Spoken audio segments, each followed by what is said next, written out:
Hey guys, welcome to my channel. If you're a new subscriber, and welcome back to returning subscribers. Today I'm going to be filming my September TBR. Getting to it a little late, but better late than never, I think. So I'm just going to go ahead and jump right into it today. The first book that I read last month in September was Ranger's Apprentice, Book 3 by John Flanagan. This is The Icebound Land. I've been rereading through this series with my sisters. We went on a trip and started the first one. But if you haven't seen some of my previous videos, this briefly follows Will, who's a 15-year-old boy. He was orphaned as a baby, and it's set in like medieval. It's a medieval setting. Not in England, but it's a country based off England called Arluin. And Will is a ward of the Baron in his area of the kingdom. And when you turn 15, as an orphan or a ward, you are made an apprentice. And so on his 15th birthday, they call it the choosing. Anyway, and you get to pick or be chosen by a, master. And Will becomes, through a series of events, a ranger's apprentice. And a ranger is, well, there's kind of lots of rumors going on throughout the kingdom. Many people kind of think they're sorcerers. They're not sure, but they're very much respected and awed and also feared. But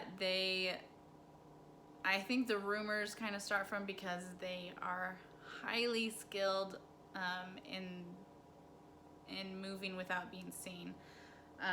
And so sometimes it seems as if they appear out of thin air and kind of scares people. But they are kind of protectors of the kingdom. They work for the king. I guess they're kind of like your police force, maybe, or intelligence. They gather intelligence and kind of keep an eye on the corner of the kingdom that they're supposed to look over. And you just kind of follow Will's adventures as he is a new apprentice and learning to become a ranger. And I've started this series when I was probably about 15, 16, and have just loved it. I read it with my younger sisters who were, how old was my youngest then? She would have been maybe 8, around 8. And we've all loved these. Read it with my younger sisters, my parents. It's a fun book for the family. Anyway, so that was my first read in September. And then we continued on and read book 4, which is A Battle for Scandia. And I'm not going to say anything about those actual 2 books because I don't want to give anything away if you decide you want to read it.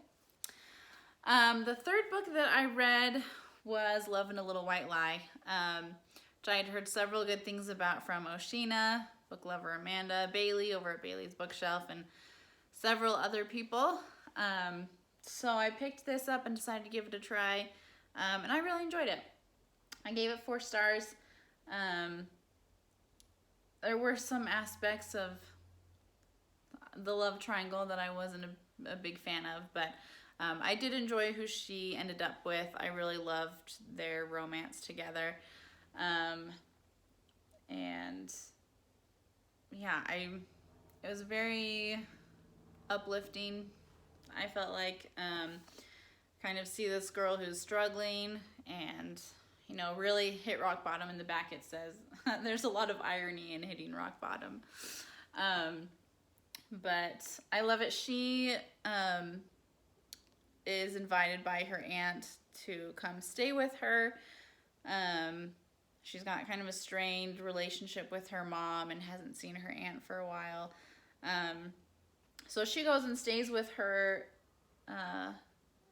with her aunt, who has a I guess like a wedding event center on her property. Where she lives, she hosts weddings, so you can go and book it and have your wedding on her property if you're looking for a location.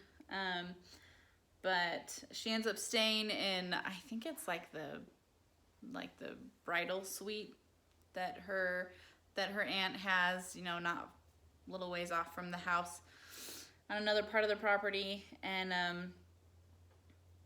it's really fun. She gets a job at one of the local churches, even though she's not religious.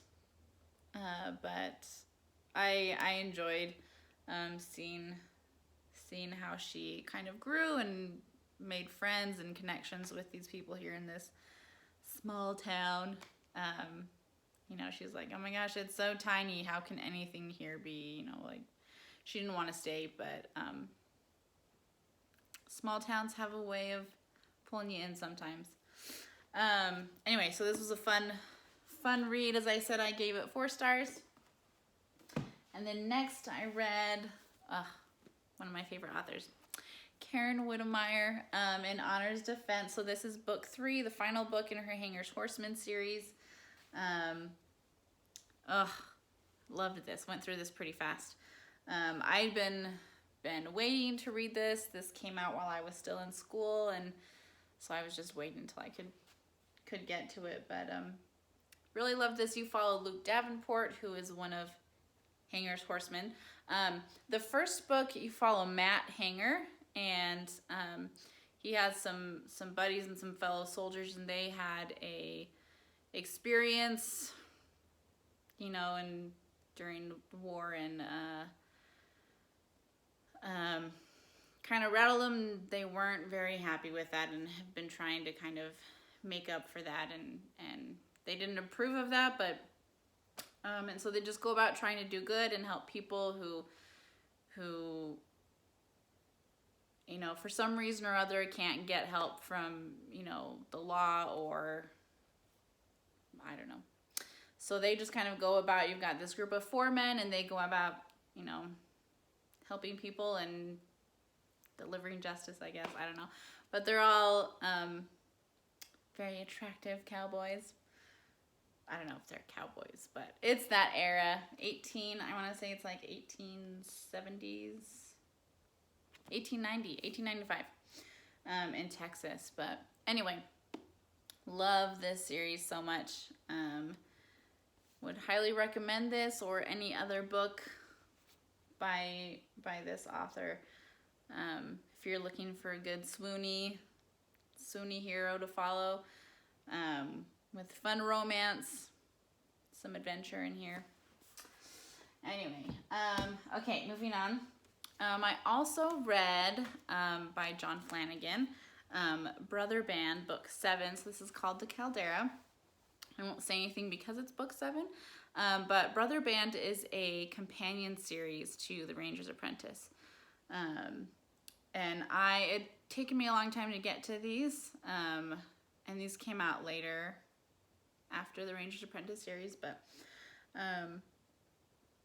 really have been enjoying this series. This is my first time reading through, and I was trying to finish. There's 8 books in this series so far, and I've been trying to finish because book 9 releases this month, I think in about a week and a half-ish. Today's the 14th. It's Friday, and it comes out on the 25th, so I think about a week and a half-ish. We're getting pretty close. So then I was able to finish book 8, so I'm all caught up. This is Return of the Temujai. And it was fun. It was fun to see, well, I won't say anything. Spoilers, guys. I don't like giving spoilers. Spoiling books is like the worst ever. Anyway, but really fun series. So I'm all set for book 9. I'm gonna go pick that up when it releases. Okay, next book that I read is The Dreaming Beauty by Annika Walker. Check that out, so pretty. I love it. Little moon and stars there. So this is, well, it's the second in her Enchanted Regency romance series. I don't know that you have to read these in order. I don't really think you do. But you do see some of the previous characters. The first book was The Masked Baron, and that was kind of a Beauty and the Beast retelling, loosely based on Beauty and the Beast, and this one was loosely based on Sleeping Beauty. I really enjoyed this. Gave it 5 stars. I loved how, while keeping it set in the real world, the author brought in some of the fairy tale aspects. How do you, she made mention, she did in one of my online book clubs, we got in and chatted with her online, which was really exciting. She kind of told us a little bit about writing the book, but the problem here was how do you have a book and a romance when your main character is asleep? I was like, oh yeah, it's a good thing. So I really liked how she brought in her, kind of the sleeping and the dreaming beauty, and how she had that aspect throughout the book. And she had, so our main character, Tansy, lives with her 3 aunts, your 3 fairies. I really loved them. They were really great characters. And your main character, Marcus, it was great. Loved this book. 5 stars. If you like Sleeping Beauty stories or just fairy tales, this is a great loose retelling that the author just kind of takes and makes her own. Fun, very fun read, which I would highly recommend. And then one of the last books I read is from Tracy Abramson and her Guardian series. This is book 6. Okay, let's try this side. Maybe not. Yeah, book 6, Not Dead Yet. So I don't want to spoil this series if anyone's interested. But you follow, I don't know, the Guardian program, I guess, was created to protect people who had a life-threatening threat that they would probably just have to live with, when it's something that you may never be able to catch the bad guy or the person who wants you dead, or what do you do? Are you just supposed to live with that? And so this top secret government agency was created, where you can kind of just fake your death, and then hopefully those people will not be looking for you anymore. Although if they were to ever learn that you were alive, they would come after you again. So the people in these books, just kind of have to give up their lives, which is very sad, but they go on and really just try to help the people around them, and keep an eye on the criminal activity, and stop national threats and worldwide threats and threats to the United States, and it's very fun. So this book is set in Paris. I don't think that's a spoiler. There's the Eiffel Tower right there. But I really enjoyed this book and this series. If you like a suspenseful story with some romance in it, some great action, this is a good series to check out.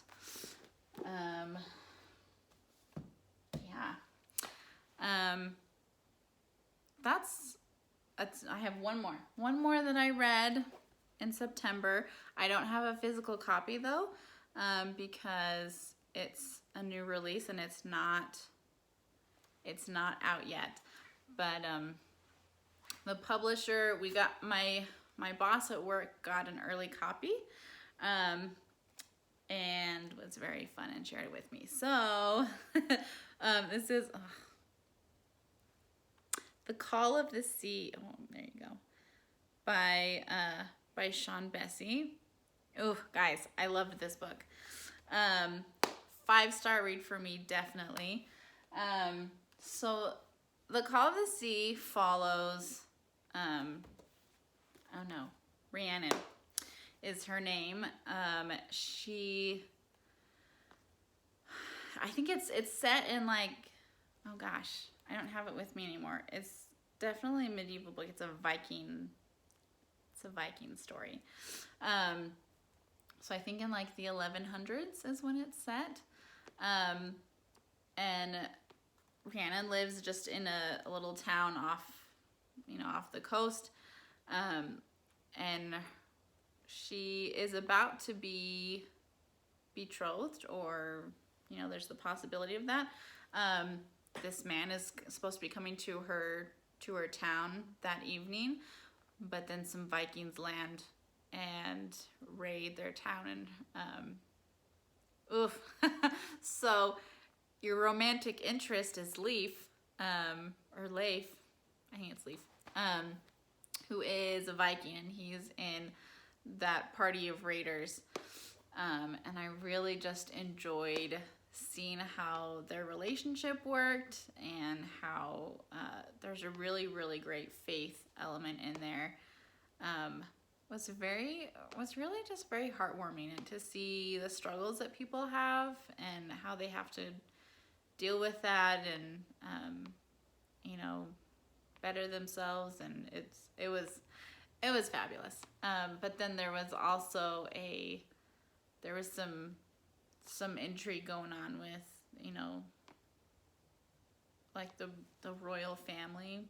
So I think Rhiannon is from Wales, and the Vikings are Irish, I think. I'm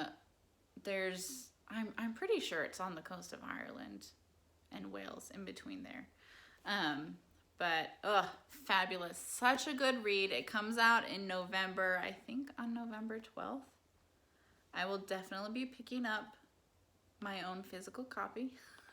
And if you want a good romance, Viking, mystery, it's not mystery, but so good. If that sounds interesting, would definitely recommend you pick it up. Again, it's by Sean and Bessie, who I've mentioned several times, I think, on my channel. Maybe not several times, but really, really enjoy her books. And that's my September TBR. I don't know, how many books is that? 1, 2, 3, 4, 5, 6, 7, 8, 9. 9 books, which I think is a pretty good reading month. But yeah. I may film some other videos today, but that's it for right now. I hope you guys enjoyed watching. If you're familiar with any of these books, or if any of them sound good, let me know down in the comments which ones you're interested in, and I don't know, any other questions you have. I'm always excited to chat with you guys in the comments. That's one of the exciting things, is to get to chat about books with each other. But thanks so much for watching, and I will catch you guys in my next video. Thanks. Bye.